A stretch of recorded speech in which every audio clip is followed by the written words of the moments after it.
For those of you guys who have been watching my YouTube channel, you know that I have a 2016 Mazda 6 GT, and recently one of my friends got a 2016 Accord Sport, so I decided to make a video comparing both cars.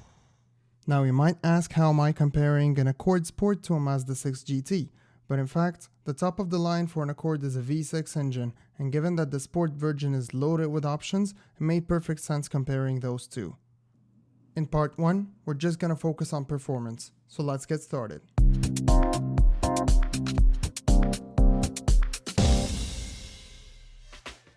These two cars represent the JDM take on the ever-boring midsize sedan.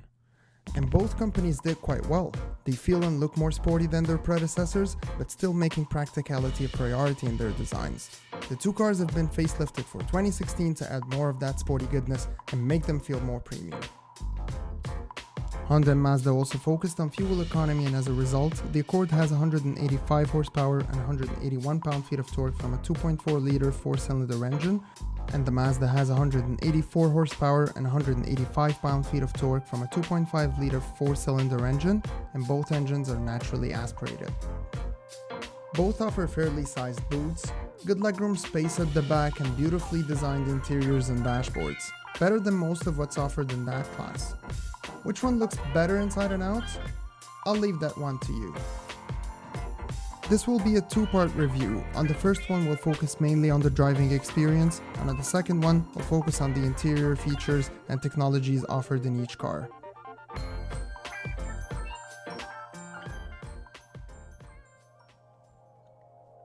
I'm starting with the Accord, and immediately you feel that the ride is more relaxing than the Mazda. Steering is lighter, which is more comfortable on tight turns, but you don't feel as connected to the road. However, there's not too much body roll, and the ride is still quite nice.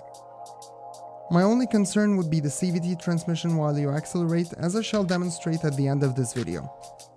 That makes the option of having paddles on the wheels utterly useless and gimmicky, because they only change ratios in a transmission that has no gears. Of course, being a Honda, the seating position is comfortable, the visibility is great, and if you are idling your speed, you won't even hear the engine. Overall, a huge step from the previous versions. I only wish they fitted a proper 6-speed automatic transmission.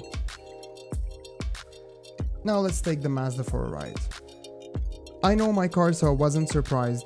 It feels more raw. You get more feedback from the steering, the sitting position feels more sporty, it definitely handles better, but that accounts for a rougher ride. You can feel and hear more of the road, a characteristic that won't seem appealing if you don't enjoy driving on daily commutes. Best of all, it has a proper 6-speed automatic transmission, so it sounds like a normal car while you accelerate, and the pedals actually change gears. Electronically, yes, but still fun to use.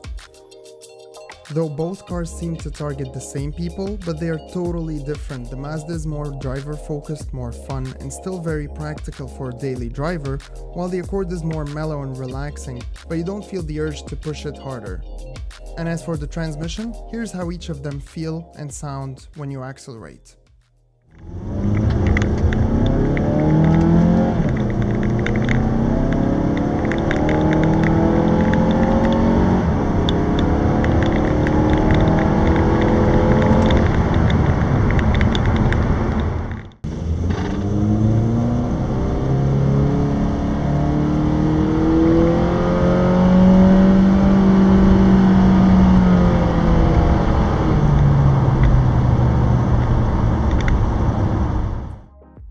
In the next part, I'll be reviewing the interior features and technologies offered in each car. Let me know what you think about this video in the comments below. Make sure you subscribe and stay tuned, and I'll see you on the next one. Drive safe.